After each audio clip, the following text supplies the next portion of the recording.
Section 5.5 Quadratic Equations. We're going to solve quadratic equations by factoring and taking the square roots, and to solve quadratic equations by graphing. So let's start with graphing because that's what we've been kind of doing all along so far. When you're solving a quadratic equation, that means you're setting the y value equal to 0, and what are you finding when you're setting the y value equal to 0? You're, if you think about a graph, finding the x-intercept of a graph, and in this case of the quadratic equation. So if you think about the quadratic equation, remember what makes the parabola shape or a U shape, then let's think about how we can cross the x-axis. So we can have a graph cross in two places, here and here. So then the number of solutions that you could have could be 2. You could also have a graph, maybe it's over here for the vertex, and if it's opening down, how many solutions would you have? Well, if it doesn't cross the x-axis, then there would be no solutions.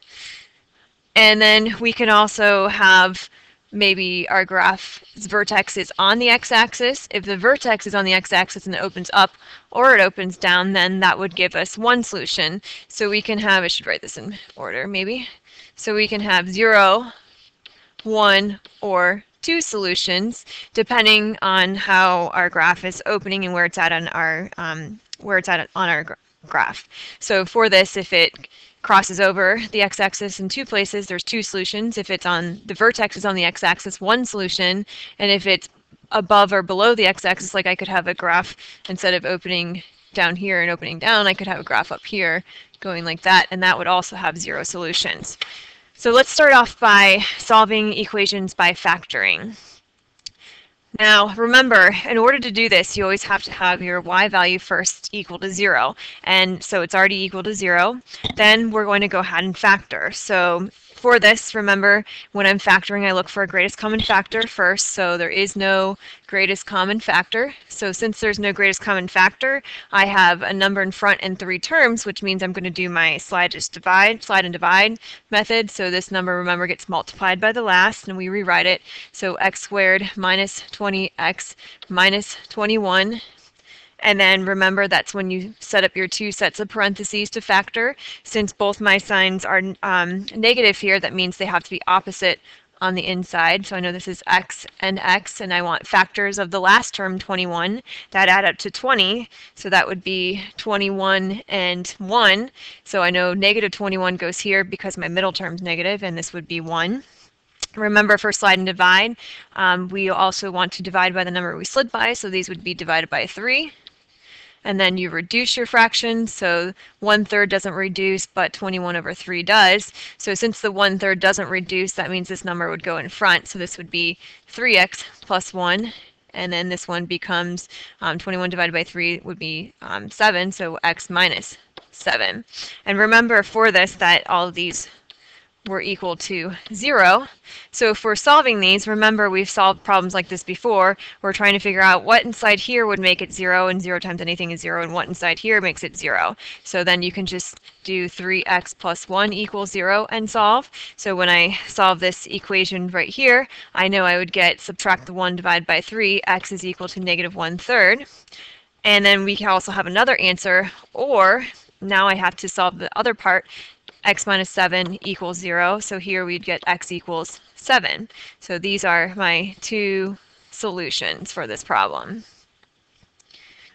So let's go to B then. So for B, notice this is a little bit different than A because it's not set equal to 0. I always like working with quadratic terms being positive, so I'm going to subtract the 18 to the other side first to set it equal to 0. So when I do that, I get x squared plus 7x minus 18 equals 0.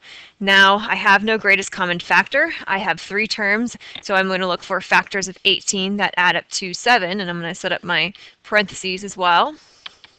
So for my signs, since I have a positive and a negative, that means my signs are going to have to be opposite again.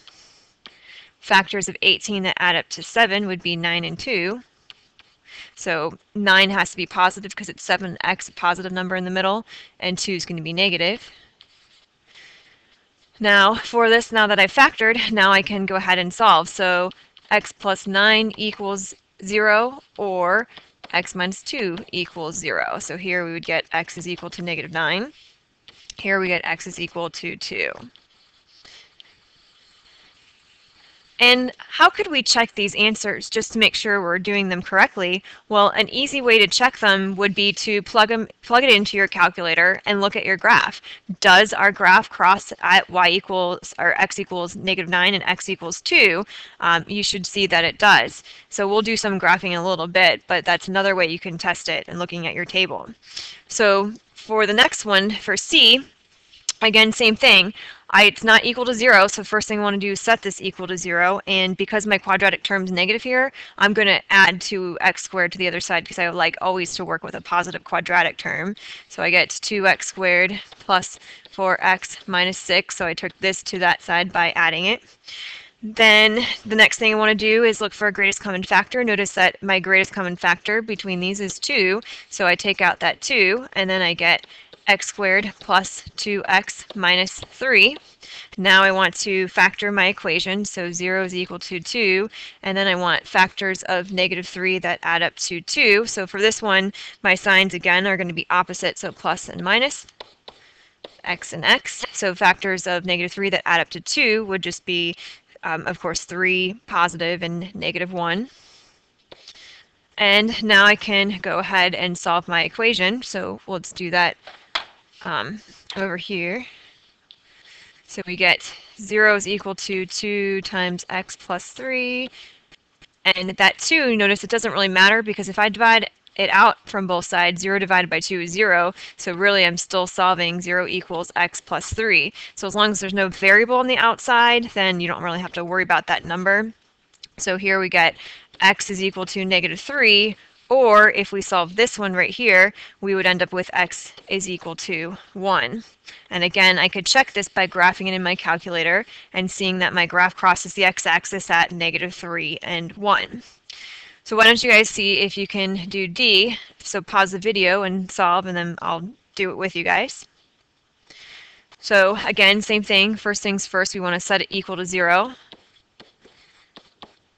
I took the 8x to the other side by subtracting it to both sides because I like working again with a positive quadratic term. I have a greatest common factor here, which is 8. So if I take out that 8, I get, and sorry, it's actually 8x. So if I take out that 8x, I would get 2x, and then this would be -1 equals 0. Now I'm going to solve it. Notice that this time I have an x on the outside, whereas up here I only had a number. So if I have an x on the outside, I still have to set that term equal to 0 by itself and 2x minus 1 equal to 0. So when I solve, divide by 8, and 0 divided by 8 is just 0, so x equals 0. Or over here, when I solve, I get x is equal to 1/2. And of course, like I said, you could check that by using your graphing calculator and plugging those values into your calculator. So that's the first way to solve, by using, when you have a quadratic term and a linear term for each of these, you can solve by factoring.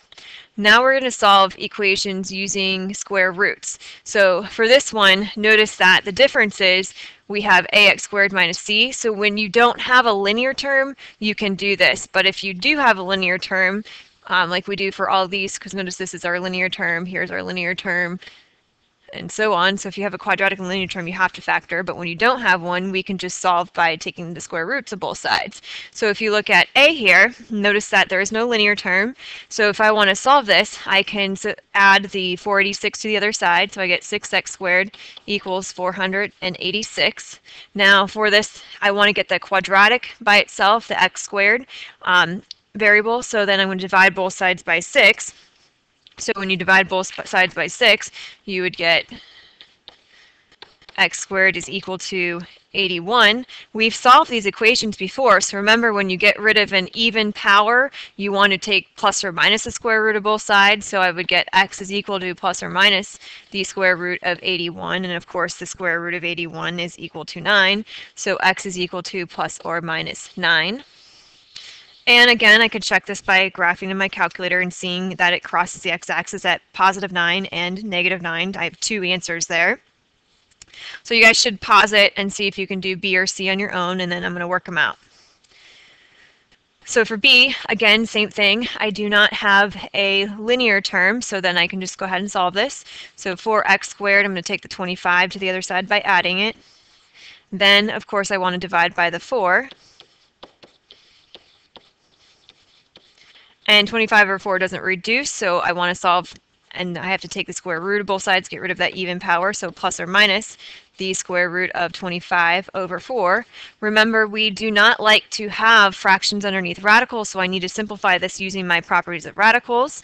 So x equals plus or minus, and this would become root 25 over the square root of 4 since it doesn't simplify there. So the square root of 25 is 5 and the square root of 4 is 4.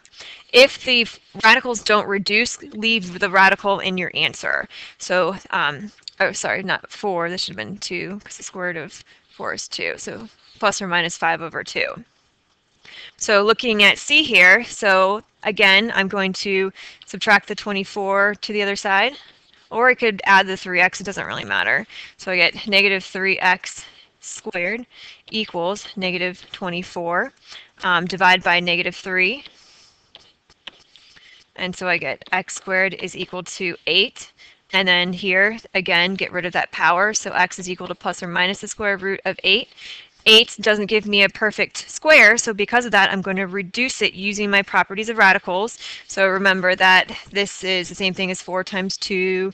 This becomes 2 times 2, so we have one group of 2. So this is really plus or minus 2 root 2. And I would leave my answer in that radical form.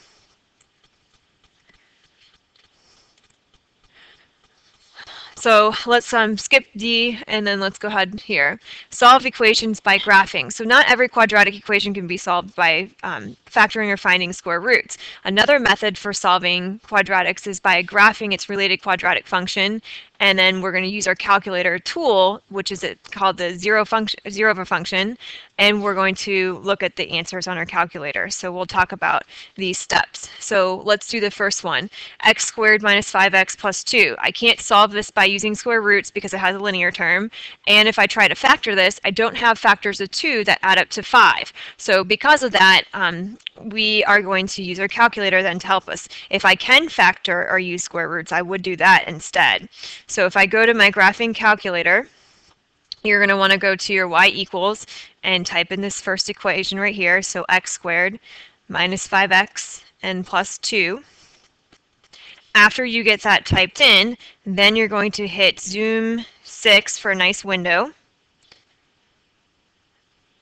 And again, remember we said when we're solving these, we're looking for the x-intercept. So we're looking for this point here and this point right here. So when I do this, there is a nice button on our calculator that can help us. So if I hit second and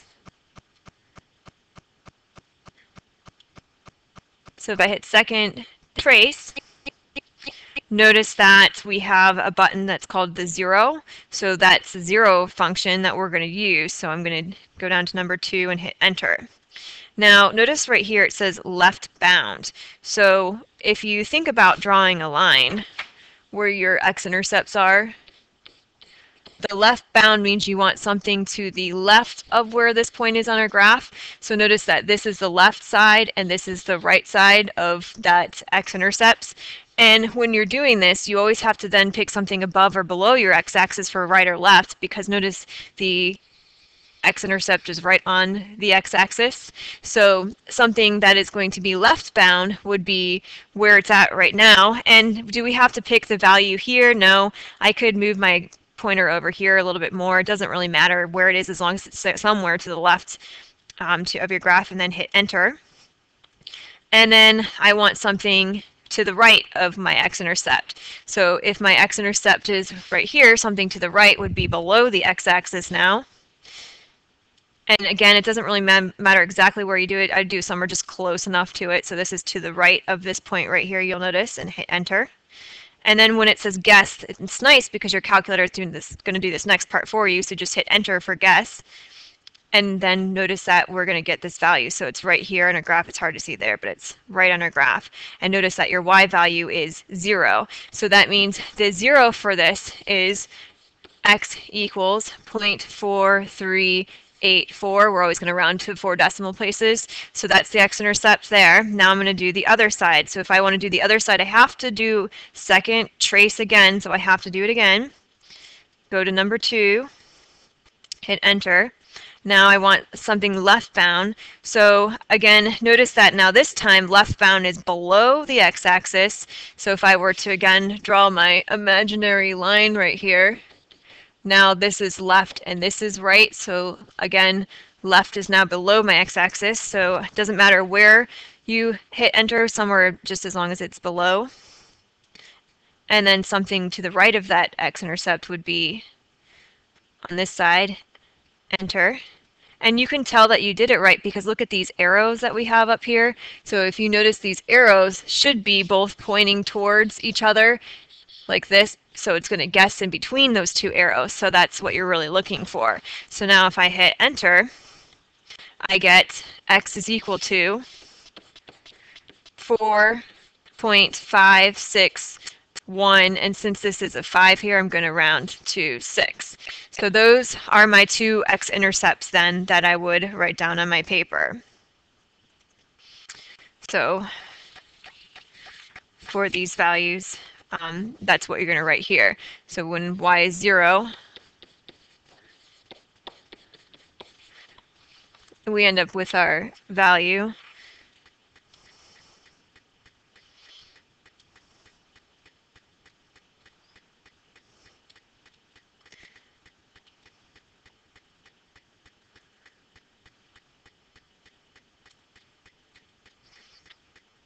And so those are the two values that we have. So these are my x-intercepts. Of course, if we were to plug those back into our equation, they probably wouldn't give us an exact value of 0 because we rounded them, so there would be a little bit of rounding error. So now we're going to do the next one as well. So if I were to try to do slide and divide for this problem over here, I would not be able to factor my equation. So that means since I can't factor it and there's a linear term, I can't use square roots, I'm going to plug it into my calculator and I'm going to graph it. So if I go to my calculator, I'm going to go to my y equals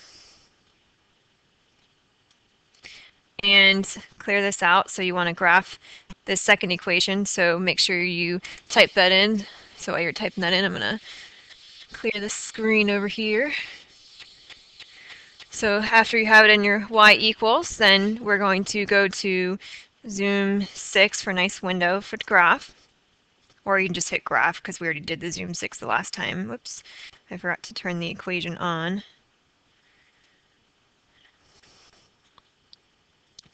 So now here's my graph, and I can see that I have an x-intercept here and right here. So in order to find those, I need to use my second trace. So I'm going to calculate the zeros. So number 2. And my cursor is over here, so we'll do this one first. So something to the left of this point would be below the x-axis, enter. Something to the right would be above the x-axis, enter. And I know I'm calculating right because my arrow's here, and my x-intercept's in between that. So then enter. So I get x equals 0.140. I'm going to round to 1 because that's 5. And then I again have to do the other side, so second trace 0. I just want to show you if you accidentally do the left and right bound wrong, this is what happens. So let's say I thought the left bound was over here and hit enter, and then the right bound was over here and hit enter. Notice that the arrows are pointing opposite directions, so we're not really finding what's in between. If I hit enter now, notice it says arrow bound. That means you just did the left and right bound wrong, so do it the other way. So if I go back to my graph, so go back to my graph then. I'm going to find the other 0. So second trace number 2. So I'm going to scroll to the other side. Something to the left of this x-intercept. So if this is my x-intercept right around there, something to the left has to be above the x-axis. Enter. And then something to the right would be somewhere down here. It doesn't matter exactly where you hit enter, you can hit it anywhere, as long as, again, the x-intercept is in between these two arrows, which you notice it is. So if I hit enter now, I get x equals negative 0.7.1401. So those are my x-intercepts of my graph, and I'm going to put it on my sheet next then.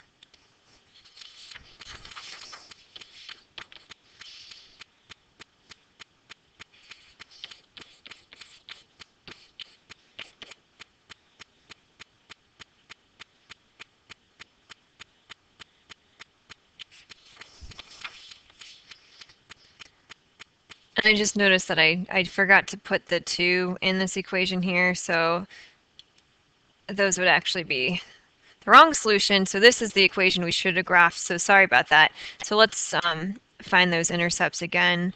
So that was my fault. I didn't realize that I did that. So now if we do our left and right bound, so second trace 0, so something to the left would be here, enter, enter, enter. So we end up with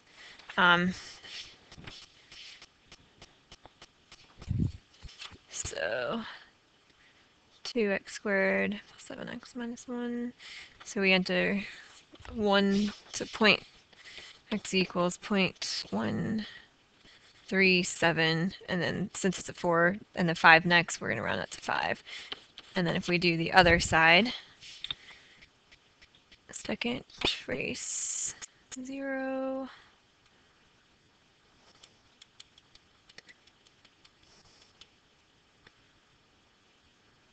enter, enter, enter, we get negative 3.6375. So these are my 2 answers that I'm going to then write on my paper. And now we have our 2 solutions. So again, this was our graph. We found this value and this value because we couldn't factor it or taking square roots. So bring this with you to class, and then we will do those 2 word problems in class.